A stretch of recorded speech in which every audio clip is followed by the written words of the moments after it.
Si je fais pas ma part dans ma cordée, la chose ne va pas fonctionner. Donc l'interdépendance, elle est réelle. Alors c'est quoi un modèle mental ? Ça va être la structure d'un briefing, par exemple. Il y a une structure mentale que tout le monde connaît. Le PGHM, il ne peut pas fonctionner en tant qu'équipe performante si à l'intérieur, il n'y a pas des gens qui s'écoutent. J'ai commencé à comprendre très vite que mon rôle de leader au PGHM, c'était certainement pas de prendre des décisions.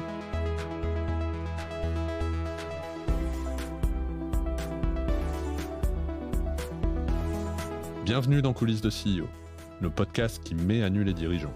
Je suis Arnaud Naudan et dans chaque épisode, avec mes invités, on décrypte les challenges des leaders d'aujourd'hui et de demain.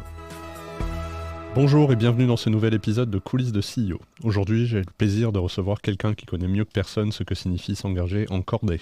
Ancien commandant du PGHM de Chamonix, guide de haute montagne, expert de la gestion du risque et des situations extrêmes, Blaise Agresti a consacré une grande partie de sa vie à secourir, décider et parfois faire face à l'irréversible. Mais Blaise n'est pas seulement un homme d'action, c'est aussi un observateur très fin du leadership du doute, de la responsabilité avec une capacité rare à faire des ponts entre la montagne et le monde de l'entreprise. Aujourd'hui, il accompagne dirigeants et organisations avec Montagne Pass pour les aider à décider dans l'incertitude, à mieux coopérer et à naviguer dans des environnements complexes. Avec lui, on va parler de décisions sous pression, de collectifs, de lucidité, de ce que la montagne peut nous apprendre sur le leadership. Je suis très heureux de le recevoir. Bonjour Blaise. Bonjour Arnaud. Je dirais première question, tu as toujours vécu dans la montagne, tes premiers pas dans la montagne, tes parents étaient montagnards, étaient exposés. Est-ce que tu peux nous parler de cet environnement dans lequel tu as grandi et des premières étapes de ton parcours ? Alors c'est vrai que j'ai eu la chance d'avoir un père qui était guide, mais surtout un couple avec ma maman qui était passionné de montagne, mais comme un mode de vie total, radical. On dormait dehors. Donc je pense que j'ai commencé à grimper, je crois que j'étais même pas né en fait. Parce que ma mère a fait le pilier Gervasouti enceinte de 6 mois. Donc ça c'est la légende familiale, mais en tout cas c'était quand même quelque chose de faire. C'est quand même une escalade qui était relativement longue. J'ai des premiers souvenirs en Californie. On a habité quelques années en Californie, j'étais tout petit et j'ai grimpé très vite en fait. Mais plutôt, ça se faisait pas en France et en Europe à l'époque de faire du bloc. Il y avait à Fontainebleau, mais c'était pas une pratique à Chamonix. Donc grimper, voilà, ça a été les premiers souvenirs de montagne, c'est toucher le rocher et faire cette gestuelle naturelle de grimper sur une montagne. Et très vite, après, mes parents m'ont emmené. Alors, on a fait toutes les activités, du ski de randonnée, de l'alpinisme, etc. Mais toujours un peu en nous protégeant. C'est-à-dire qu'ils ne nous mettaient pas dans leurs aventures. Et quand ils partaient en expédition au bout du monde, ils nous posaient chez les grands-parents. On a été déscolarisés parfois quelques mois quand ils partaient en expédition. Et on était chez les oncles à vivre une vie un peu éloignée d'eux, de cette pratique. Et cette pratique un peu radicale, comme je l'ai évoqué, d'expédition, elle est revenue dans nos vies, parfois par des accidents, par des petits incidents où on avait une nouvelle qui nous sortait de notre enfance. Il s'est passé un truc. Donc j'ai eu cette image de la montagne un peu dangereuse assez vite en fait dans mon imaginaire. À quel moment tu as su ou tu as décidé que tu allais avoir ce parcours, que tu resterais dans la montagne ? Enfin, il y a eu un moment où... J'étais parti pour une carrière militaire, mais j'aurais pu la faire aussi dans la Légion ou dans les troupes de marine ou chez les chasseurs alpins. Et c'est entre l'héritage du scoutisme que j'ai fait à l'adolescence et Saint-Cyr quand même, où je me suis rendu compte quand même que l'ancrage profond que j'avais dans la montagne depuis mon enfance, si je pouvais le transformer en une activité professionnelle qui faisait du sens, c'était idéal. Donc très vite, je me suis dit, PGHM, c'est pas mal. Donc j'ai commencé à me dire la gendarmerie, en sortant de Saint-Cyr, ça peut être pas mal. Et quand j'ai choisi la gendarmerie, PGHM, évidemment, comme une logique absolue. Et ce qui s'est passé, donc je suis arrivé à la tête du PGHM à 27 ans, le plus jeune de l'équipe et le patron, quoi. Et ça, c'était assez particulier de se retrouver à la tête d'experts et soi-même d'être quand même en construction encore. Il y avait beaucoup de choses à apprendre. Comment est-ce qu'on devient le patron ? Alors, je ne suis pas forcément le mieux placé pour parler de moi quand je suis arrivé au PGHM, comment j'ai été perçu par l'équipe.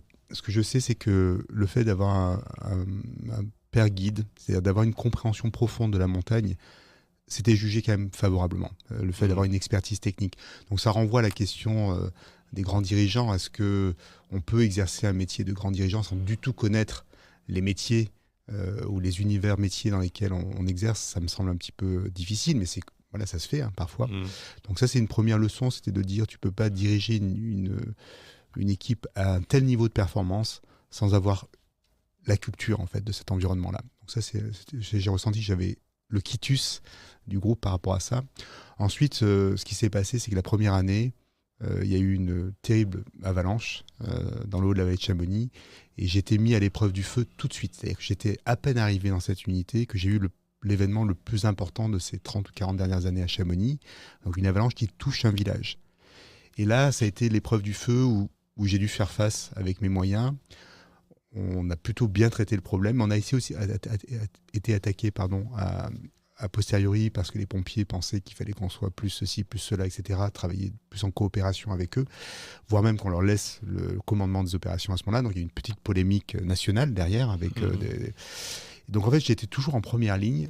J'avais 27 ans et je me suis retrouvé à gérer une grosse crise, à faire face à une polémique nationale et à tenir quand même la place, c'est-à-dire à tenir la position. Et là, je pense que j'ai commencé à être reconnu comme légitime dans l'exercice de mon métier. Tu as connu finalement tout ce que c'est l'épreuve du derrière feu. Tu as développé très, très tôt, très jeune. Oui, et je pense que tout ce que j'ai fait après, c'est-à-dire quand j'ai dirigé l'école des gendarmes de haute montagne, quand j'ai dirigé l'ensemble des équipes nationales au niveau national, donc les 20 PGHM, donc peloton de gendarmerie de haute montagne, en fait, tout est parti de cette nuit de février, du 9 février 99, où je me suis rendu compte que des événements en fait qu'on ne souhaite pas peuvent s'inviter dans la réalité, dans nos quotidiens, et si on n'a pas anticipé, pas préparé ce genre d'événement, on est quand même toujours en retard, toujours à réagir à l'événement. Donc moi, la leçon fondamentale que j'ai reçue cette première année, c'est que si on se prépare pas à ne pas être préparé, si on n'a pas une structure mentale, un leadership qui est posé sur des choses qui sont structurées, ça va être hyper difficile de s'adapter dans un temps complexe.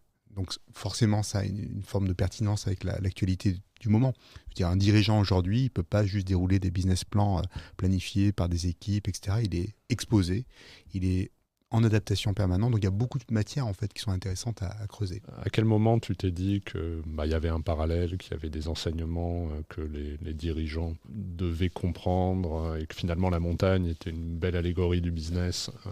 Est-ce que c'est après, quand tu as quitté ce monde ou... Non, en fait, ce qui s'est passé, c'est que quand je dirigeais l'école des gendarmes de haute montagne, et ça, c'est il y a plus de 15 ans maintenant, j'avais déjà la conscience que, notamment sur le volet crise, purement crise, gestion de crise, il y avait des choses à apprendre aux entreprises. Parce que c'est pas un métier gestionnaire de crise complexe, entre guillemets, c'est un métier qui est très, très simple en fait. Quand on a la structure profonde, on appelle ça des modèles mentaux, pour pouvoir bien réagir, en fait, on réagit beaucoup mieux.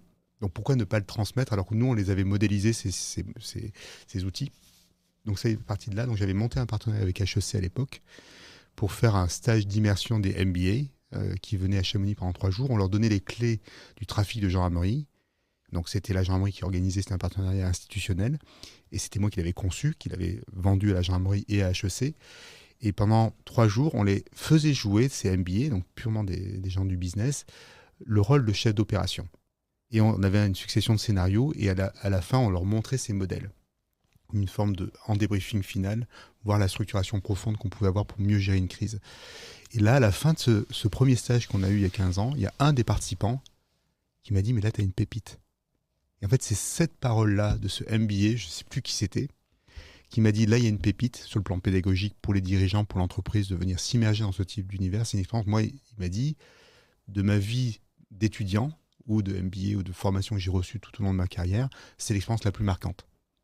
Quand tu as quelqu'un qui te dit ça, tu le gardes au fond de toi, et quelques années plus tard, ça te fait ton développement, ton activité Mountain Pass, en disant allons plus loin, au lieu de faire que crise, regardons toutes les facettes du leadership du temps normal où on va vers un sommet ensemble, la cordée qui chemine vers un sommet, d'un leadership de l'incertitude à un leadership de la crise.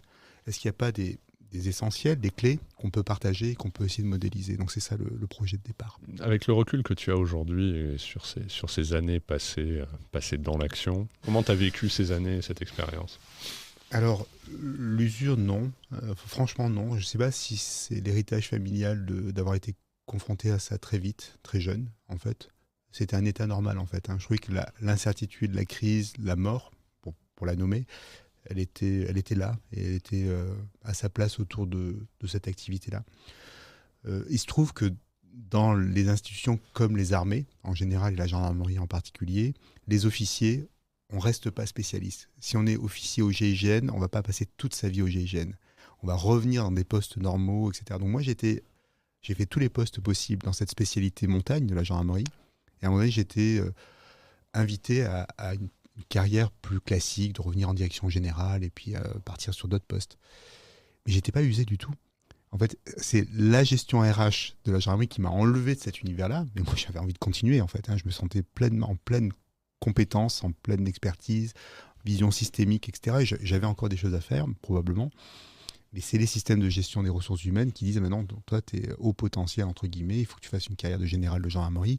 Donc, tu ne peux pas rester colonel dans ton truc, dans ta spécialité. Donc, c'était une frustration. Franchement, moi, j'ai trouvé que de ne pas laisser le choix à un humain, de dire je peux rester un spécialiste, quitte à aller moins haut dans une responsabilité, et on t'inflige le parcours normal en RH vers les hautes fonctions soi-disant institutionnelles, etc. Donc c'est pour ça que j'ai quitté. À un moment donné, c'est que j'avais envie de vivre en montagnard et continuer de vivre en montagnard. J'aurais pu continuer à servir la gendarmerie comme un montagnard, mais on me proposait autre chose. Et même si j'ai fait l'école de GAC, j'étais plutôt bien parti pour faire autre chose, mais ça ne m'intéressait pas. Donc tu as préféré garder finalement ta passion et exactement. Tu as choisi un autre chemin. Et puis la création d'une boîte, quelque part, parce que c'est une autre aventure en fait. Moi, je disais souvent au moment où j'ai créé Mountain Pass que j'avais plus de stress à créer une boîte qu'à partir en sauvetage au fond d'une crevasse. Parce qu'en fait, on est sur des risques objectivés dans la crevasse, on sait plus ou moins techniquement comment les résoudre ou pas.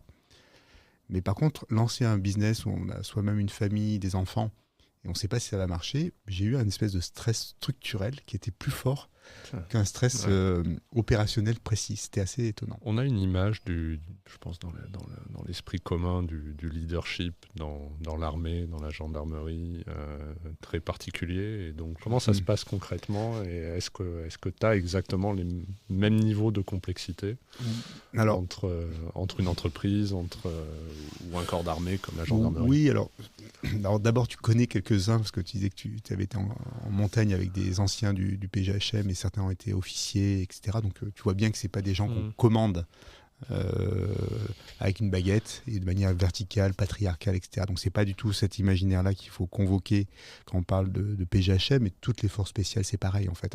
Vous avez un niveau d'expertise qui est très élevé. Je ne dirais pas ça de tous les corps d'armée, etc. Ça va dépendre de la mission, etc. Mais tous les corps d'armée qui ont un très haut niveau d'expertise, le commandement, il se fait totalement différemment, en fait. Il se fait beaucoup plus par intention et par recherche de consensus. Moi, j'appelle le consensus véritable. Et en fait, moi, j'ai commencé à comprendre très vite que mon rôle de leader au PGHM, c'était certainement pas de prendre des décisions. C'était de permettre à l'organisation de prendre la meilleure décision au meilleur niveau. Et parfois d'en prendre à mon niveau. Mais c'était pas toujours de faire tout remonter vers moi pour décider, pas du tout. Donc si on veut produire la décision opérationnelle, le sujet d'un dirigeant pour moi aujourd'hui, c'est comment j'organise mon système pour laisser la décision se prendre au bon niveau, mais surtout avec un niveau de qualité qui est le plus élevé. Et pour ça, il y a plein de choses à savoir. Parce qu'en fait, prendre des décisions avec une certaine forme de pertinence, avec des datas qui sont justes, qui sont fausses, qui sont manipulées, avec une pression temporelle, une exigence à l'efficience, c'est des systèmes complexes et il y a beaucoup à réfléchir autour de ça. Donc je trouve que le dirigeant devrait s'intéresser beaucoup à ce sujet-là. Au PG, concrètement, comment est-ce qu'on fait pour animer cette communauté d'experts et faire en sorte que, surtout avec un objectif comme le vôtre, je dirais, nous, à la rigueur, on ne sauve pas des vies. Donc si on prend une mauvaise décision, je pense que l'incidence peut-être critique pour l'organisation. Oui, mais je pense que les impacts sont différents, mais les modalités sont les mêmes pour moi. Parce qu'en fait, si on se représente un peu un schéma, on a des data qui arrivent,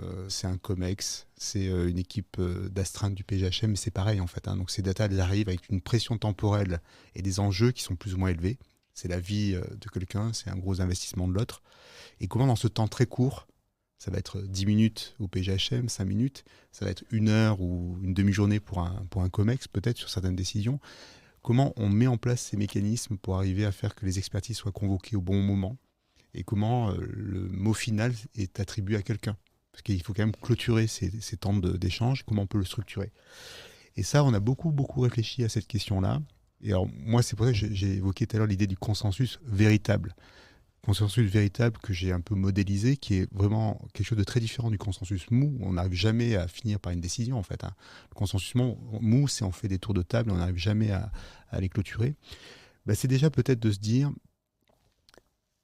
quand on est à affronter une décision, il faut quand même toujours réinviter l'intention fondamentale. C'est-à-dire que quand on commence un tour de parole sur un choix technique qui va être d'investir, de développer, etc., c'est quoi l'intention fondamentale de l'organisation à un moment donné? De la rappeler, de poser ce cadre-là. Deuxièmement, de poser les règles du jeu dans le tour de parole. Ça, c'est le rôle du dirigeant, de poser ces règles-là sans forcément trop s'exprimer lui-même sur ce qu'il pense de la situation ou de l'option qu'il faut retenir. Donc, il fixe les règles, il rappelle l'intention fondamentale. Ensuite, on va chercher la parole la moins experte, la plus naïve. On invite la voix dissonante, potentiellement, à s'exprimer en premier. Parce que si on donne la parole à un expert, moi je dis souvent, il tue le game, entre guillemets. Il va emmener tout le monde dans son champ d'expertise, et forcément, comme c'est un expert, on le croit, et il a raison. Donc on invite les voix dissonantes, les voix qui sont parfois le plus loin du thème, pour se rapprocher de l'expertise, effectivement, qu'on va écouter quand même. Et pour avoir ce mot final qui est, et chacun qui va s'exprimer va devoir reformuler sa compréhension de la situation, évoquer les risques principaux de sa fenêtre, rentrer dans la décision par les risques et aller vers une option qu'il propose en un tour de parole. En fait, si on demande à chacun à un moment donné de la réunion, après avoir bien scénarisé tout ce qui était possible, évidemment il faut bien avoir envisagé l'ensemble des scénarios possibles, mais si ce dernier tour de parole, que moi j'appelle le consensus véritable, on demande à chacun d'exposer sa manière de voir la situation, personnellement, les risques principaux et son option engageante pour lui, d'un coup ça déclenche un mécanisme hyper intéressant à l'intérieur du groupe. C'est pas un qui vient porter une proposition avec les autres qui viennent le confronter, et puis on est sur des systèmes de confrontation qui annihilent l'envie de s'engager sur un projet. Et c'est des choses qu'on a mis en place dans plusieurs COMEX qui ont suivi ces sortes de recommandations sur la manière de finaliser une décision, et c'est extrêmement puissant. Est-ce que tu avais compris que finalement ces concepts ou ces situations que tu avais vécues dans tes responsabilités au PGHM pouvaient être, entre guillemets, théorisées, cadrées, documentées et finalement transmises? Oui. Alors il y a une réalité très pratique, c'est que j'ai quitté la gendarmerie parce qu'on est venu me débaucher. Il y a un dirigeant d'une boîte de l'outdoor, Paul Petzel, qui est venu me chercher pour prendre une direction commerciale globale de l'entreprise Petzel. Donc j'ai fait ce petit passage en entreprise, et pour différentes raisons. On pourra en parler aussi. C'est toujours intéressant de savoir. Peut-être le rêve de tous ceux qui travaillent dans la montagne, de travailler pour une boîte d'outdoor comme Petzel. Voilà, il y avait cette dimension de l'idéal, et puis c'est vrai que c'était un job très international. Il y avait plein de pays, je me baladais beaucoup, donc j'étais attiré par ça. Voilà.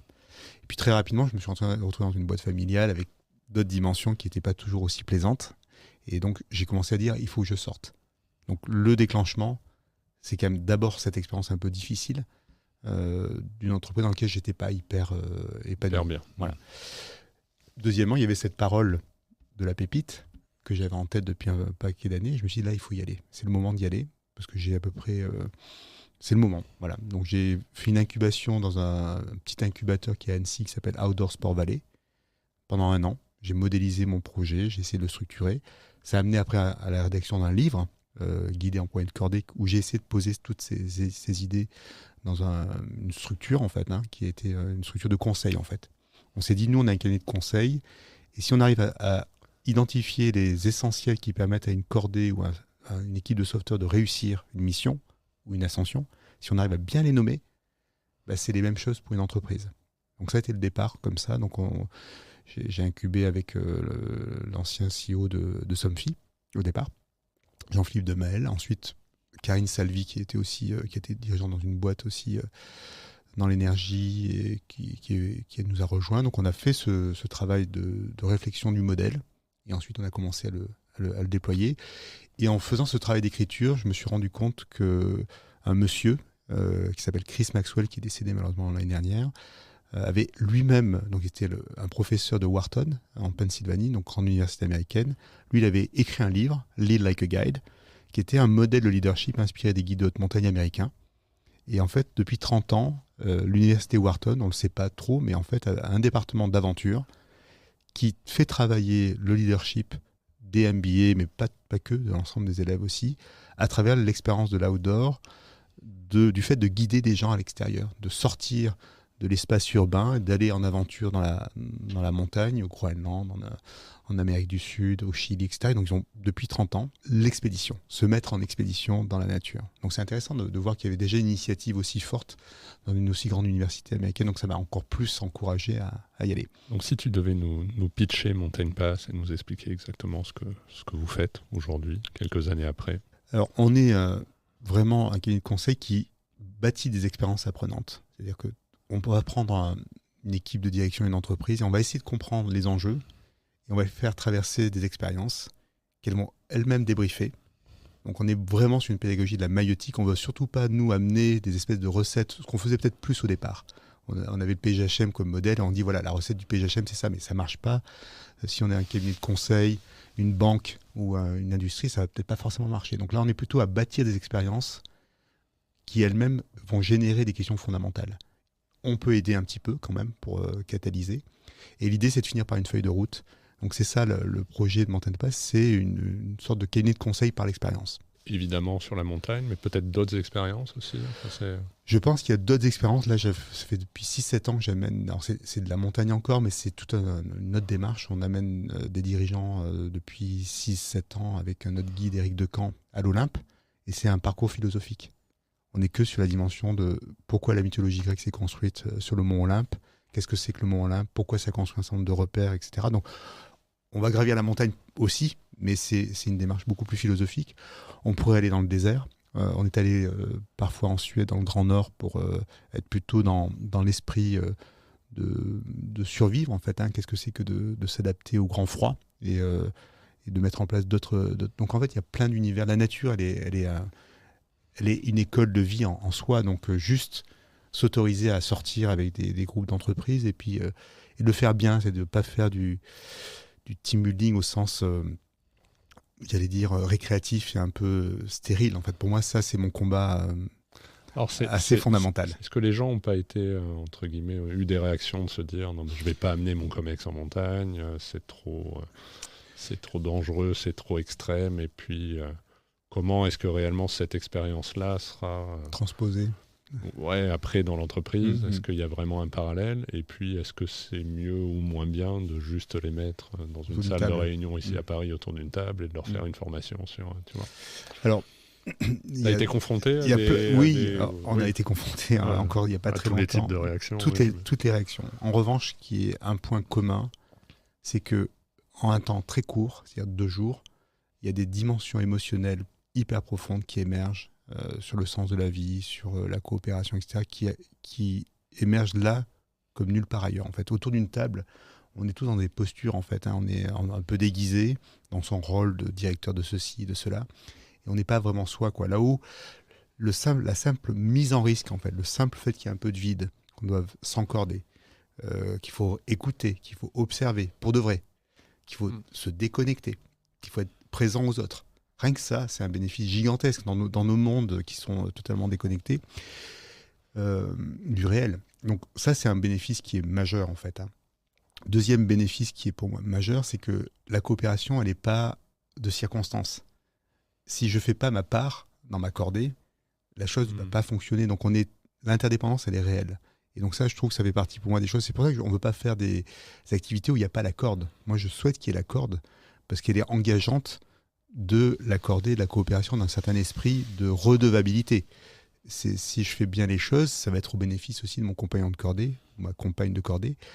Donc il y a des bénéfices qui sont extrêmement profonds.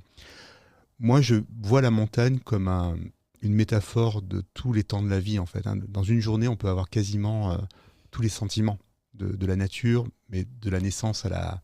on sent plein de choses, en fait. Et de faire vivre ces expériences-là, de les ouvrir, en étant extrêmement prudent sur le fait qu'on ne veut pas traumatiser. On est hyper attentif à ne pas faire de l'aguerrissement ou du stage commando qui serait masqué. Moi, je ne supporte pas cette idée-là. En revanche, et je ne sais pas si tu connais le philosophe norvégien Arne Næss, et lui, il avait une formule intéressante, c'est « la vie est une expédition ». En fait. Donc, de remettre les gens en expédition, en exploration, même si c'est un petit espace de la montagne à Chamonix ou quelque part dans les Alpes ou ailleurs, juste de sortir de la civilisation qui est toute pensée pour nous protéger, en fait, les bâtiments, les voitures, etc. Et de redevenir soi-même dans son intégrité physique, physiologique, philosophique, comme un grand tout, tu peux le faire vivre en 2 jours, quoi. C'est quand même un truc qui est impossible ailleurs, en fait, de redonner cette intégrité de soi, de l'être humain, en fait. Et les gens le ressentent.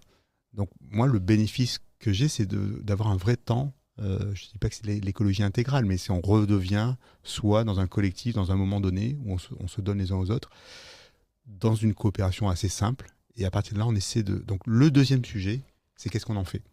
Parce que ça marche. Il y a la montagne, ça marche plutôt. Oui, si tu peux dire, tu passes 2 jours dans un endroit magnifique, une expérience exceptionnelle. Est-ce que ça transforme derrière? Voilà, donc ça c'est le grand doute. On a eu un article du Monde, là, parce qu'on a accueilli les jeunes d'HEC il y a 2 ans, où il y avait une espèce de petit doute sur la pertinence de ce type d'expérience. Moi, la pertinence, elle ne vient que de la volonté des gens d'en faire quelque chose. Si les gens viennent pour juste s'amuser ou être à la montagne, être en mode récréatif, récompense, ça marche pas. Si les gens, on les aide à faire cette fameuse transférence, c'est un mot fondamental. C'est cette expérience que j'ai vécue, est-ce que je vais en faire quelque chose pour ma vie? Mais c'est pas que ma vie professionnelle, je peux en faire beaucoup de choses. Et ça, il faut laisser du temps. C'est-à-dire que le fait de tout clôturer à la fin du séminaire, alors on a un quart d'heure, une demi-heure de débriefing, puis c'est terminé. Non, il faut nourrir cette transférence et comment derrière on réinvite cette expérience à des moments donnés. Donc s'il n'y a pas d'accompagnement derrière, effectivement c'est peut-être du vent, mais si on l'inscrit dans un projet plus structuré, c'est extrêmement puissant. Et on a eu des entreprises qui ont changé leur stratégie complète, presque de leur raison d'être. Ils ont revisité tout parce que l'expérience a mis le doigt sur un certain nombre de sujets fondamentaux de leur désaccord, au sens profond. Et ils ont rebâti quelque chose d'extrêmement intéressant derrière. Donc non, je pense que ça peut être extrêmement puissant, comme ça peut être du vent. Tu fais du coaching de dirigeants individuels aussi? On accompagne un peu, mais j'aime pas trop le mot coaching. Alors, pas parce que j'ai écouté Julia de Funès seulement, c'est aussi parce que je trouve que de trop s'écouter, enfin, je vais être un peu cash là-dessus, c'est qu'on est dans un monde qui s'écoute beaucoup, soit le soi, mais qui écoute très peu le collectif, en fait. Donc je préfère parler de mentorat et de travail sur les dynamiques d'équipe, comment on s'entraide mutuellement, à s'écouter mutuellement, parce que du mentorat, ça peut se faire à l'intérieur même d'une équipe. Il peut y avoir des gens qui viennent donner un coup de main. Donc comment on crée une capacité du groupe lui-même à se mentorer lui-même. Donc je pense que c'est bien d'avoir des gens qui viennent aider. On parlait de maïeutique tout à l'heure, l'accouchement. Je pense que c'est bien qu'il y ait des gens qui ont ces capacités. Alors, les coachs vont me dire, c'est ce qu'ils font. Ils font de la maïeutique, ils font de l'accouchement, ils aident les gens à verbaliser un certain nombre de choses. Mais je trouve que les groupes eux-mêmes, les groupes humains, enfin, pour avoir été dans des organisations comme le PGHM, on n'a pas de coach au PGHM. Mais par contre, il y a des coachs internes naturels, des mentors internes qui émergent. Et c'est cela qu'il faut valoriser. Le PGHM, il ne peut pas fonctionner en tant qu'équipe performante si à l'intérieur, il n'y a pas les soupapes, il n'y a pas des gens qui s'écoutent, il n'y a pas des gens qui acceptent à un moment donné de prêter l'épaule. Mais c'est à l'intérieur du groupe qu'il faut le créer. Donc moi, j'ai un peu une prudence sur l'externalisation de ce rôle-là. Il doit rentrer à l'intérieur de l'organisation, il faut l'aider, il faut peut-être former les gens à ça, mais qu'il y ait des référents, qu'il y ait des mentors, qu'il y ait des gens qui puissent avoir une posture d'écoute plus favorable, ça me semble beaucoup plus pertinent pour le collectif que d'aller chercher quelqu'un qui va venir pendant 6 mois, injecter des trucs et puis il s'en va. Il n'est pas responsable de rien, en fait. Il n'est pas responsable de ce qui se passe. Donc c'est des postures sur lesquelles j'ai un peu du mal. Ton approche, ou je dirais ton conseil, s'adresse essentiellement à des équipes dirigeantes, ou tu as parlé des jeunes d'HEC, enfin voilà, des nouvelles promos qui arrivaient, enfin à tout type de collectif, on peut... Ma vision du leadership, c'est qu'une organisation qui est puissante, c'est quand le leadership il est totalement distribué. C'est pas des COMEX qui seraient détenteurs d'un leadership, du middle management qui serait détenteur d'un N-1 leadership, et des salariés qui seraient du N-12 leadership. Non. Une organisation, la notion d'empowerment, la puissance d'une organisation, elle est liée au fait que chacun est détenteur de cette part de leadership. Et c'est vrai pour un pays, voilà, c'est vrai comme pour une entreprise, c'est vrai pour une organisation militaire, c'est pareil. Donc est-ce que chacun des membres de l'organisation est détenteur de quelque chose, de cette part de leadership, cet espace d'initiative, cet espace d'adaptation dans lequel il peut jouer, s'exprimer, sans qu'on vienne toujours l'asphyxier de management, en fait. Parce que le management, c'est quand même une forme adaptative qui n'est pas idéale. c'est qu'on rajoute des réunions de coordination, etc. Mais le PGHM, moi je parle de leadership naturalistique au sens américain du terme, c'est qu'à un moment donné, il n'y a plus besoin de parler. En fait, la forme parfaite du leadership, pour moi, c'est le silence. On se regarde, on voit le pilote, on voit le médecin, on voit les compagnons dans l'hélicoptère. Tout le monde sait, tout le monde a parfaitement compris ce qu'il a à faire. À travers le regard, on dit des choses sur la situation qui est un peu plus critique, sur lesquelles il faut un peu plus de vigilance, ça se comprend. Donc pour moi, la forme idéale du leadership, c'est le silence, mais que chacun est détenteur de sa part de responsabilité. Alors c'est valable pour les petites équipes. On va me dire, si j'ai une boîte avec 150 000 salariés, ça marche pas ton truc. C'est vrai. C'est vrai pour des organisations qui sont très éduquées, qui sont très formées, qui ont un entraînement très élevé et qui ont beaucoup d'aptitude à la communication non verbale. Mais c'est puissant, la communication non verbale. Et c'est un immense danger aussi à certains moments. Tu as parlé d'organisation performante quand tu décrivais le PGHM, équipe performante. Comment tu décris cette notion de performance? À quoi tu mesures la performance d'une équipe? Au résultat uniquement Alors, pour le PGHM, c'est hyper simple. C'est porter secours au maximum de personnes sans mourir. C'est tout. La performance, elle se fait à la fin, parce que tout au long de l'histoire du sauvetage, on n'a pas toutes les informations sur plein de dimensions. Donc c'est le résultat final qui compte, c'est est-ce qu'on a réussi à sauver le maximum de personnes sans nous perdre, sans soi-même avoir perdu des compagnons de l'équipe. Ça, c'est le résultat brut, non discutable. Donc le PGHM à Chamonix, c'est 1600 sauvetages par an. Donc c'est des milliers de gens secourus. Et si à la fin de l'année, il n'y a personne qui est blessé, tout va bien, c'est que c'est une indication brute de performance. Alors on peut aller un peu plus loin quand même, regarder les choses un peu différemment. Le travail qui a été fait par Virginie Fernandez, qui est une chercheure qui était à Nice et qui est aujourd'hui en Suède, elle a sorti des points assez clés de ce qui fonde cette performance d'équipe, l'efficience collective.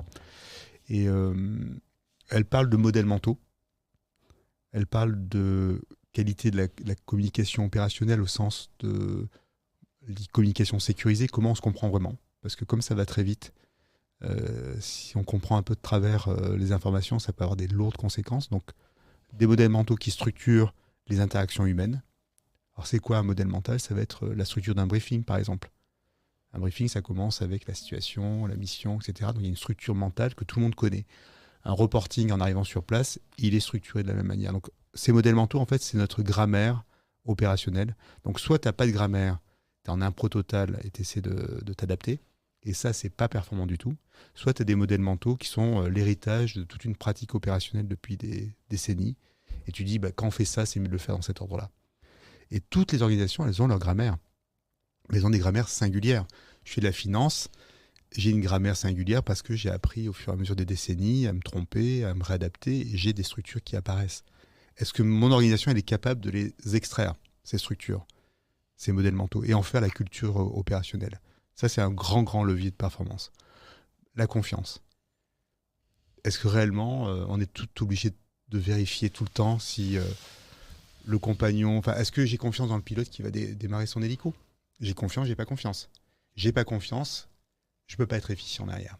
Parce que je vais mobiliser mon énergie mentale à avoir peur de ce pilote en qui j'ai pas confiance, qui va me déposer sur un glacier, et de mon compagnon dans l'hélico. Si je commence à avoir l'absence de confiance qui s'installe dans l'équipe, en fait, on ne peut plus agir. C'est un empêchement à l'action qui est radical. Les modèles mentaux, la confiance, la communication sécurisée, et une culture en fait ancienne, qu'on appelle une forme d'identité, un héritage. On s'engage dans ce métier parce qu'il y a des anciens qui ont laissé leur vie pour porter assistance.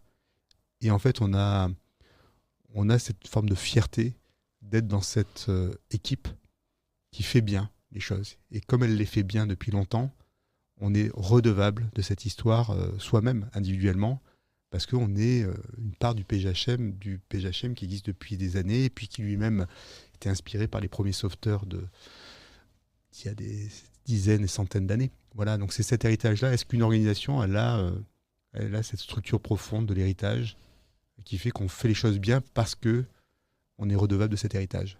Si on n'est plus redevable d'un héritage en tant que Français, en tant qu'Européen, on peut faire n'importe quoi. Voilà. Alors que ça nous tient. Un héritage nous tient. nous tient debout, nous tient dans la dignité aussi de l'action. Comment est-ce qu'on gère, même là, plus individuellement, quand on est en leadership, la pression mentale, entre guillemets, de la performance de l'équipe? La performance, elle est dans une forme de chronologie. C'est des séquences, en fait. Il y a une alerte qui arrive, il y a une séquence opérationnelle, il faut produire le sauvetage. Et si on ne fait pas la troisième partie, qui est le fameux débriefing, le retour d'expérience, cette phase-là, dont le diffusing émotionnel fait partie. Donc, il y a 3 grands sujets derrière une action opérationnelle. C'est est-ce qu'on est capable de se remettre à niveau émotionnellement, parce qu'on s'est exposé, on a eu peur, voilà, donc il faut se remettre à niveau émotionnellement. Il faut que l'équipe débriefe de ce qui s'est passé. Et puis parfois, il faut aller plus loin pour comprendre là où on n'a vraiment pas été bon. Donc, dans cette logique-là, une organisation, elle ne peut pas fonctionner si elle ne prend pas du temps pour cette phase-là, qui est peu productive en fait, on ne produit rien. Mais on remet à niveau l'organisation par ces 3 boucles que j'appelle le feedback émotionnel, le débriefing et le retour d'expérience, ces 3 outils très différents. Il y a beaucoup d'organisations qui ne prennent pas le temps de faire ça. Donc en fait, on ne peut pas gérer dans une vie entière, une carrière entière, si on fait 30 ans au PGHM, si on n'a pas ces temps où on peut se remettre à niveau sur le plan de sa santé mentale, quelque part. En fait, on ne peut pas repartir. Et quand on l'a mal fait, et on l'a mal fait, on l'a payé très cher. Parce qu'on a eu des gens qui ont fait des burn-out en PGHM, on a eu des gens qui ont fait des... Pourtant, la mission est noble, c'est pas la quête de sens qui était problématique, c'est le fait d'avoir jamais été capable de se remettre à niveau. De redescendre vraiment, et de reconstruire derrière la remontée en charge opérationnelle. Et on s'est beaucoup trompé. C'est qu'il y a des gens qu'on pensait être très solides, qui étaient des référents, les fameux mentors, et qui sont partis complètement à la dérive à l'occasion d'un événement extérieur, souvent, un problème familial, etc. Et puis il y a tout qui s'effondre. Moi, ce sujet-là, je le trouve extrêmement sensible. Tu sais que j'ai vécu une expérience personnelle particulière avec un accident, et un des éléments qui m'a beaucoup fait réfléchir derrière a été de revoir la manière dont le sauvetage s'est fait. Donc effectivement, ma chute dans une crevasse, avec 2 guides professionnels, mais avec également 4 non professionnels, une cordée. Tout se fait... Comme une petite musique. Ouais. Et tout, même avec des gens qui n'étaient pas des spécialistes. Comment est-ce que tu expliques ça? La petite musique que tu as évoquée tout à l'heure, pour moi, elle vient surtout... Alors, ils sont entraînés, ils n'ont pas le choc émotionnel d'avoir le compagnon qui est au fond de la crevasse, donc ils ont le choc émotionnel quand même, parce que j'ai parlé avec eux et c'était quand même pas loin d'être neutre. Mais ils ont la structure mentale, en fait. Quand j'ai parlé tout à l'heure de modèles mentaux, je viens me raccrocher à un modèle mental. Et là, pour le coup, on revient à du secourisme de base, c'est protéger, alerter, secourir. Pour le coup, j'ai ma structure mentale protégée, donc je protège mon groupe, alerter, secourir, je m'organise. Qu'est-ce que je peux utiliser comme ressources, mon groupe, etc. Donc j'ai ma structure qui va venir assez naturellement parce que j'ai déjà ma vision du schéma de réponse au sens intellectuel du terme, donc c'est ce que j'appelle les modèles mentaux. J'ai pas le modèle mental, j'ai peur. Je suis sidéré, j'ai une page blanche en fait devant moi et je dois essayer de réapprendre par rapport à la situation. Donc c'est ça qui fait la grande différence dans les organisations. Vous avez des organisations qui sont extrêmement processées. C'est la centrale nucléaire, on démarre le réacteur en respectant toute la checklist. Voilà. Ça, c'est des organisations qui cadenassent le risque et qui ne veulent pas qu'il émerge normal, on va dire, c'est très bien. Deuxième type d'organisation, c'est celles qui sont en impro total, qui n'ont pas la structure, ni le processus, ni le modèle mental. Et au milieu, les organisations qu'on appelle de haute fiabilité, qui ont structuré leur rituel interne par ces modèles mentaux. Donc là, ce qui a émergé, je pense, dans la séquence que tu as vécue, c'est que même s'ils ont quitté la gendarmerie depuis quelques années, ils ont tellement été structurés par ces modèles mentaux qu'en fait, ça redevient une assise qui redonne de la confiance dans la gestion. Par contre, si tu n'as pas cette structure-là, comme tous les autres, ils auraient été plus en difficulté, franchement, parce qu'ils ont eu cette éducation, cette culture. Non, mais on a des instants, on a des compétences tous incroyables, et on a des révélations dans les crises de gens qui sont discrets, puis ils prennent le leadership comme ça de la situation. Donc ça on l'a observé souvent. Et puis le fait d'être assigné à des missions et de sortir de cette forme de sidération liée à la peur, liée aux circonstances, c'est bien plus productif en fait. Donc d'associer des partenaires ou des compagnons à la gestion de l'événement. Et d'ailleurs aujourd'hui, la version moderne de la crise, il y a un lab Crisis Lab à Sciences Po Paris avec Olivier Boraz, en fait, qui dit beaucoup que la crise, c'est la rencontre d'externalités, de risques externes, la crevasse, et de risques internes qui sont les humains. Voilà, mais là, dans l'exemple qu'on a évoqué, si quelqu'un dans le groupe s'était mal comporté, au-delà des 2 guides qui essayaient de sortir de la crevasse et qui ont mobilisé les autres compagnons de cordée, tu réduis tes risques supplémentaires d'avoir un autre qui fait autre chose, qui fait une tâche qui est décorrélée de l'objectif principal. Donc de les rentrer dans le système de gestion, c'est super pertinent. Et là, il y a beaucoup de parallèles à faire avec l'entreprise. C'est est-ce que quand j'ai une crise, je m'appelle Lubrizol, j'ai une crise de pollution près d'une ville, etc. Est-ce que je gère ma crise qu'avec mes ressources internes ? Est-ce que j'intègre les autorités préfectorales, la population dans mon système crise et je fais une crise où j'en fais des partenaires, au lieu d'en faire des adversaires, et on pourrait parler de Lactalis, on pourrait parler de crise sanitaire. Est-ce que j'ai toujours une vision à l'ancienne de la crise, c'est-à-dire je me défends moi contre mes clients, etc. Ou est-ce que je prends mes clients et je les mets à l'intérieur du système pour avoir une approche systémique de la crise. Et ça, c'est vraiment la manière dont on pense qu'il faut gérer les crises de demain. Une crise n'est pas forcément un problème, au contraire, c'est une invitation à la décision. Ça t'oblige à décider, voire dans des entreprises, ça peut être une crise de gouvernance, une crise de réputation, enfin, ça peut avoir des effets bénéfiques parce qu'on regarde toujours la crise en disant il faut vite qu'on en sorte. Ouais. Alors moi, je vais même aller un peu plus loin. Il y a toujours des effets bénéfiques.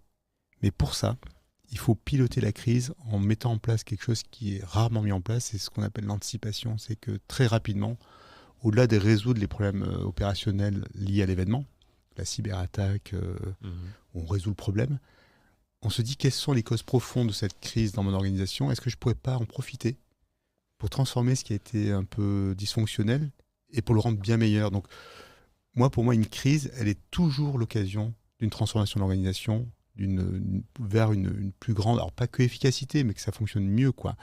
Et même, moi, j'avais eu, malheureusement, dans mon équipe, quand je dirigeais l'école des gendarmes de haute montagne, un décès, donc un mort parmi les instructeurs de mon équipe.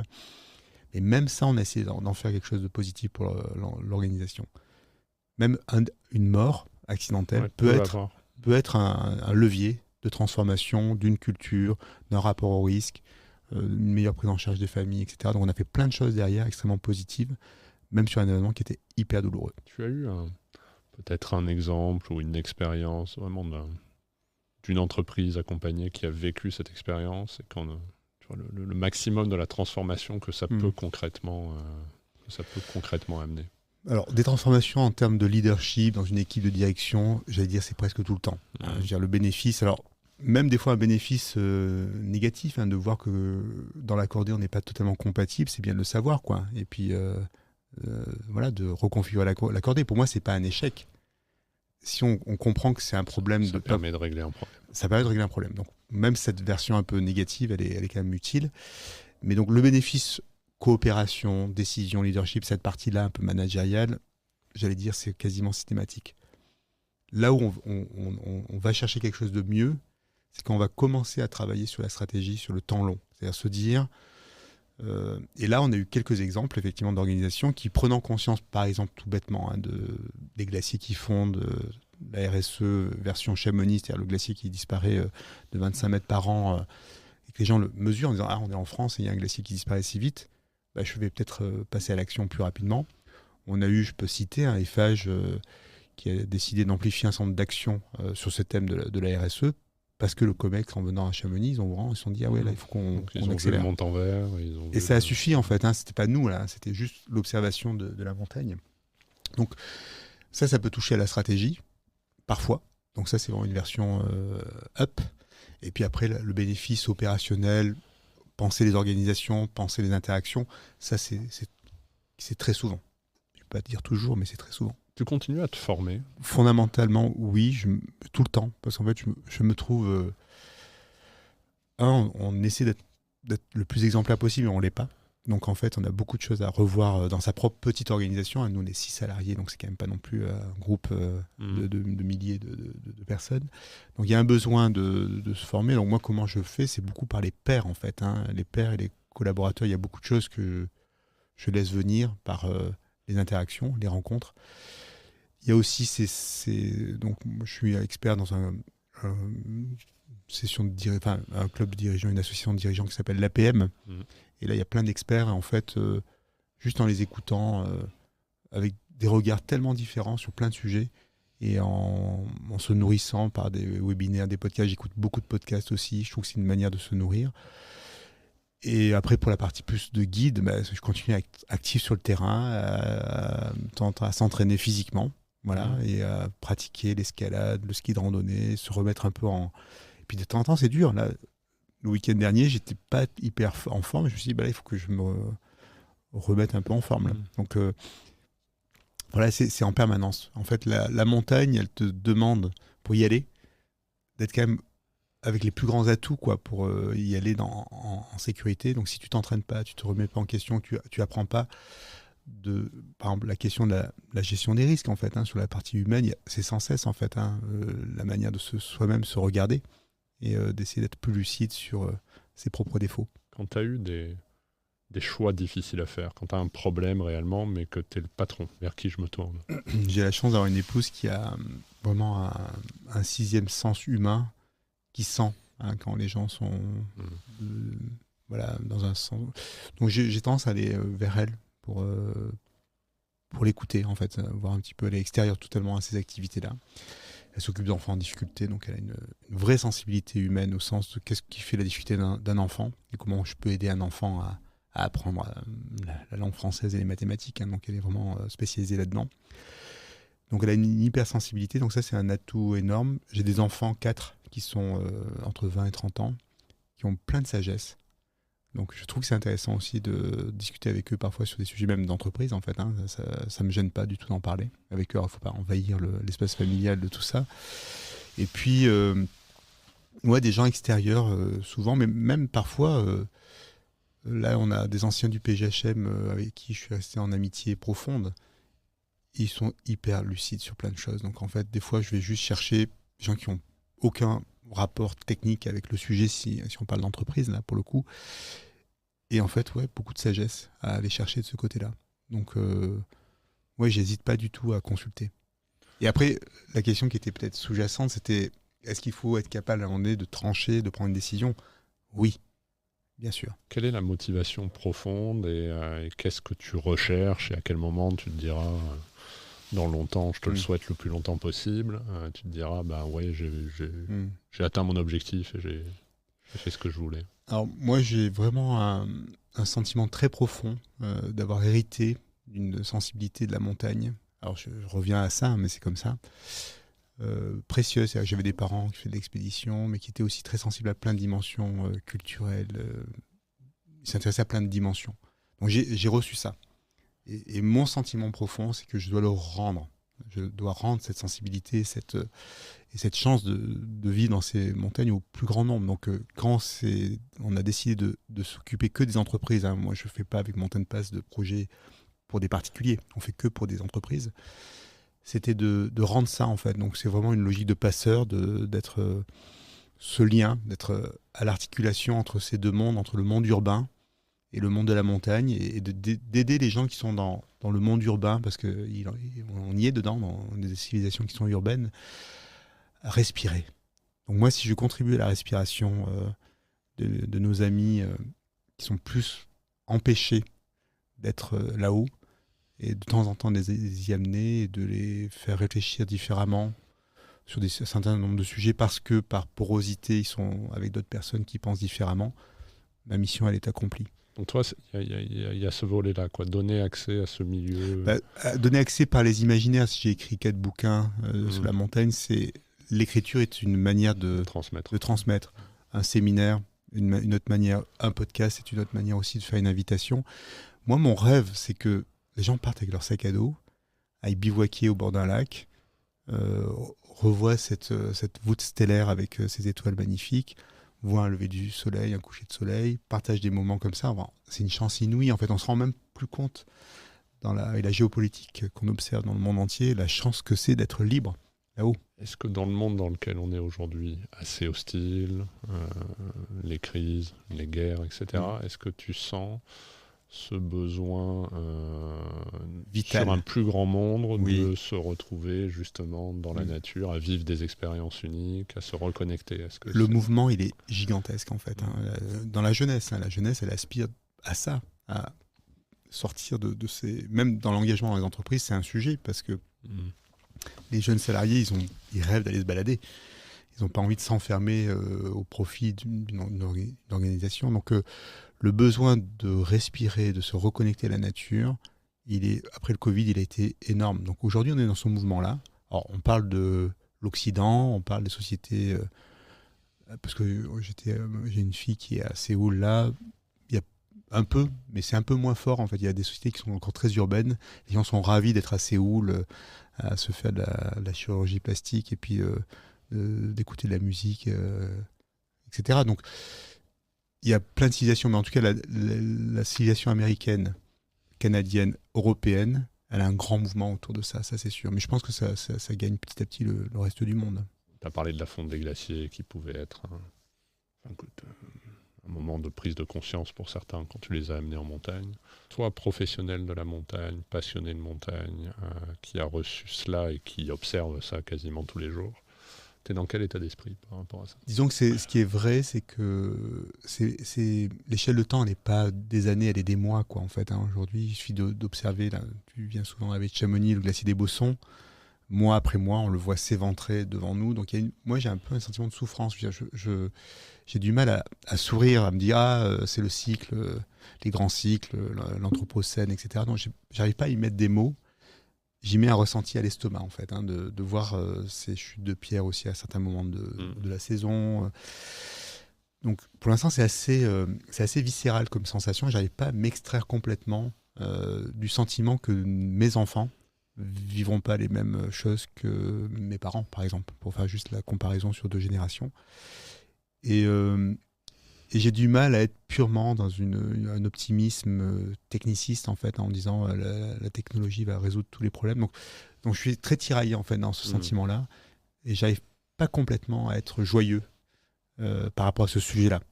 Et je suis joyeux sur les humains, sur la vie, sur plein de choses, mais je suis pas joyeux par rapport à ça. Et donc il faut agir, quoi. C'est-à-dire que pour moi, à partir du moment où il y a un sujet comme celui-là, ça veut dire que tout le monde doit se mettre en mouvement à sa hauteur, avec ce qu'il a dans les mains. Mais chacun peut faire un petit peu pour essayer d'amortir le sujet. Parce que le problématique des glaciers, en fait, c'est pas tant les glaciers, c'est l'eau. Parce qu'en fait, quand ces glaciers, dont la fonction principale, c'est de réguler les fleuves l'été, quand il n'y aura plus de glaciers dans les Alpes, l'Himalaya, il y aura beaucoup moins d'eau l'été, partout. Donc on rentre sur des sujets de géopolitique, d'économie, enfin ça va avoir des impacts très rapides en fait. Si on fait une projection à 2050 sur les... Donc ça j'arrête pas d'y penser un petit peu et je peux pas l'écarter. Et donc je pense qu'on a un rôle tous d'anticiper ce qui va se passer. Merci beaucoup Blaise. Et merci pour cette invitation. Merci d'être venu, d'avoir partagé. J'espère que ça suscitera des envies de la part de ceux qui nous écoutent. Je te souhaite le meilleur. À très bientôt. Merci beaucoup pour l'invitation. Et puis pour ceux qui nous écoutent, rendez-vous la semaine prochaine avec un nouvel invité. Merci encore Blaise. Merci beaucoup d'avoir écouté cet épisode de Coulisses de CEO. Je vous donne rendez-vous la semaine prochaine avec un nouvel invité. Pour ne manquer aucun épisode, abonnez-vous sur votre plateforme d'écoute préférée et partagez l'épisode parce que le podcast, finalement, comme les valeurs d'une entreprise, ça se partage.